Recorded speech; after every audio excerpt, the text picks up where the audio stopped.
ಚಿಕ್ಕಬಳ್ಳಾಪುರ ಜಿಲ್ಲಾಡಳಿತ ಭವನದ ಜಿಲ್ಲಾ ಪಂಚಾಯಿತಿ ಸಭಾಂಗಣದಲ್ಲಿ ಇಂದು ಸಂಸದ ಡಾಕ್ಟರ್ ಕೆ ಸುಧಾಕರ್ ಅಧ್ಯಕ್ಷತೆಯಲ್ಲಿ ದಿಶಾ ಸಭೆ ನಡೆಯಿತು. ಈ ಸಭೆಯಲ್ಲಿ ಜಿಲ್ಲೆಯಾದ್ಯಂತ ರೈಲ್ವೆ ಯೋಜನೆಗಳ ಸಮರ್ಪಕ ಅನುಷ್ಠಾನ, ರಾಷ್ಟ್ರೀಯ ಹೆದ್ದಾರಿಗಳ ಅಭಿವೃದ್ಧಿ ಕುರಿತು ಚರ್ಚೆ ನಡೆಸಲಾಯಿತು. ಫಸಲ್ ಬಿಮಾ ಯೋಜನೆಯಡಿ ರೈತರಿಗೆ ಬೆಳೆ ನಷ್ಟವಾದರೆ ವಿಮೆ ನೀಡುವ ಯೋಜನೆಯನ್ನ ಕೇಂದ್ರದ ನರೇಂದ್ರ ಮೋದಿ ನೇತೃತ್ವದ ಸರ್ಕಾರ ನೀಡಿದ್ದು, ಈವರೆಗೆ ನಷ್ಟ ಅನುಭವಿಸುತ್ತಿದ್ದ ರೈತರಿಗೆ ಇದು ವರದಾನವಾಗಿದೆ ಎಂದು ಸಂಸದ ಡಾಕ್ಟರ್ ಕೆ ಸುಧಾಕರ್ ಹೇಳಿದರು. ಅಲ್ಲದೆ ಮಧ್ಯವರ್ತಿಗಳು ಮತ್ತು ಅಧಿಕಾರಿಗಳ ಹಾವಳಿ ಇಲ್ಲದೆ ನೇರವಾಗಿ ರೈತರ ಖಾತೆಗೆ ವಿಮಾ ಮೊತ್ತ ಜಮೆಯಾಗಲಿದೆ. ಇನ್ನು ರೈಲ್ವೆ ಮತ್ತು ರಾಷ್ಟ್ರೀಯ ಹೆದ್ದಾರಿಗಳ ಬಗ್ಗೆಯೂ ಸಭೆಯಲ್ಲಿ ಚರ್ಚೆ ನಡೆಸಲಾಯಿತು. ಕೇಂದ್ರ ಸಚಿವರ ನೇತೃತ್ವದಲ್ಲಿ ಈಗಾಗಲೇ ಹಿರಿಯ ಅಧಿಕಾರಿಗಳ ಸಭೆ ನಡೆಸಲಾಗಿದೆ. ದಶಕಗಳಿಂದ ಸಮಸ್ಯೆಗಳು ಇತ್ಯರ್ಥವಾಗಿಲ್ಲ. ಅಂತಹ ಸಮಸ್ಯೆಗಳ ಪರಿಹಾರಕ್ಕೆ ಕ್ರಮ ಕೈಗೊಳ್ಳಲಾಗುವುದು ಎಂದು ಸಂಸದರು ತಿಳಿಸಿದರು. ರೈಲ್ವೆ ಕ್ರಾಸಿಂಗ್ ಸಮಸ್ಯೆ, ನಂದಿಯಲ್ಲಿ ಮ್ಯೂಸಿಯಂ, ರೈಲ್ವೆ ನಿಲ್ದಾಣಗಳ ಅಭಿವೃದ್ಧಿಯ ಬಗ್ಗೆ ಸಭೆಯಲ್ಲಿ ಚರ್ಚಿಸಲಾಗಿದೆ. ಅಲ್ಲದೆ ಸಂಬಂಧಿಸಿದ ಅಧಿಕಾರಿಗಳಿಗೆ ನಿರ್ದಿಷ್ಟ ಸೂಚನೆಗಳನ್ನು ನೀಡಲಾಗಿದೆ. ಆರೋಗ್ಯ, ಶಿಕ್ಷಣ, ನಗರಾಭಿವೃದ್ಧಿ ಇಲಾಖೆಗಳ ಬಗ್ಗೆಯೂ ಚರ್ಚೆ ನಡೆಸಲಾಗಿದೆ. ಇನ್ನು ಜಲಜೀವನ್ ಮಿಷನ್ ಯೋಜನೆಯಡಿ ಕೇಂದ್ರ ಸರ್ಕಾರ ಚಿಕ್ಕಬಳ್ಳಾಪುರ ಜಿಲ್ಲೆಗೆ 983 ಕೋಟಿ ರೂಪಾಯಿ ನೀಡಿದೆ.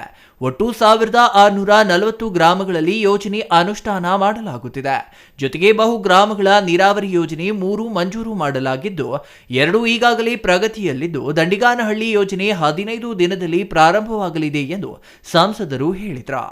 ಕೇಂದ್ರ ಸರ್ಕಾರದ ನಿರೀಕ್ಷೆಯಂತೆ ಜಲಜೀವನ್ ಮಿಷನ್ ಯೋಜನೆಯಡಿ ಕಾಮಗಾರಿಗಳು ನಡೆಯುತ್ತಿಲ್ಲ. ಗುಣಮಟ್ಟ ಕಾಯ್ದುಕೊಂಡಿಲ್ಲ. ವೇಗ ಹೆಚ್ಚಿಸಬೇಕು.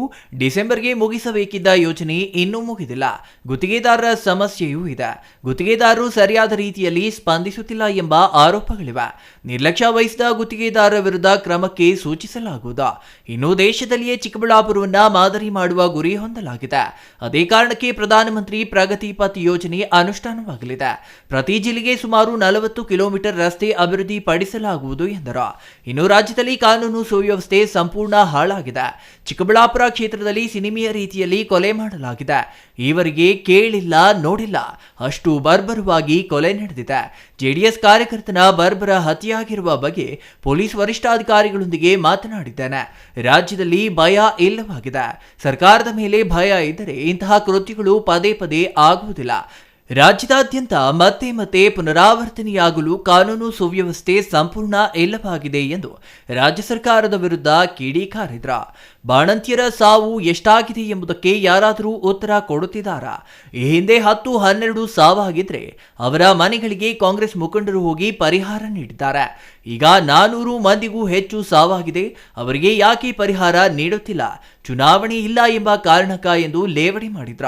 ಇನ್ನು ನಿವೇಶನ ನೀಡಲು ಪ್ರಸ್ತುತ ಶಾಸಕರು ಮತ್ತು ಸಚಿವರು ಅನರ್ಹರು. ಮತ್ತೆ ನಾವೇ ಬಂದು ಬಡಾವಣೆ ಮಾಡಿ ಮನೆ ಕಟ್ಟಿಸಿಕೊಡುತ್ತೇವೆ, ಮುಂದಿನ 2-3 ವರ್ಷದಲ್ಲಿ ಮನೆ ನೀಡುತ್ತೇವೆ ಎಂದು ಭರವಸೆ ನೀಡಿದ್ರ.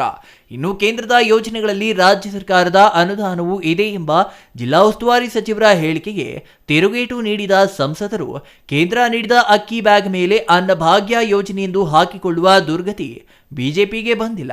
ರಸಗೊಬ್ಬರ ಸೇರಿದಂತೆ ಅನೇಕ ಯೋಜನೆಗಳು ಕೇಂದ್ರ ಸರ್ಕಾರದಿಂದ ಫಲಾನುಭವಿಗಳಿಗೆ ನೀಡಲಾಗುತ್ತಿದ್ದು, ಇವು ರಾಜ್ಯದ ಯೋಜನೆಗಳೆಂದು ಹೇಳಿಕೊಳ್ಳುವ ಮಟ್ಟಕ್ಕೆ ಬಿಜೆಪಿ ಇಳಿದಿಲ್ಲ. ರಾಜ್ಯ ಸರ್ಕಾರ 15% ಬಸ್ ಟಿಕೆಟ್ ದರ ಹೆಚ್ಚಳ ಮಾಡಿ ಹೊಸ ವರ್ಷದ ಕೊಡುಗೆ ನೀಡಿದ್ದಾರೆ. ಹಾಲಿನ ದರ, ನೀರಿನ ದರವೂ ಹೆಚ್ಚಾಗಲಿದೆ ಎಂದು ಕಿಡಿಕಾರಿದ್ರು.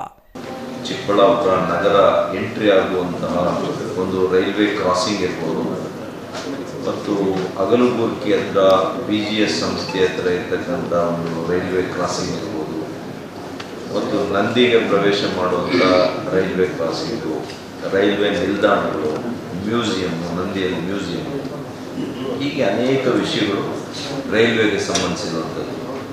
ರಾಷ್ಟ್ರೀಯ ಹೆದ್ದಾರಿ 69 ಮತ್ತು 44 ಇವೆರಡರ ಬಗ್ಗೆ ಕೂಡ ಚರ್ಚೆ ಮಾಡಿ ಕೆಲವು ನಿರ್ದಿಷ್ಟವಾಗಿರ್ತಕ್ಕಂಥ ಸೂಚನೆಗಳನ್ನು ಕೊಟ್ಟಿದ್ದೀವಿ.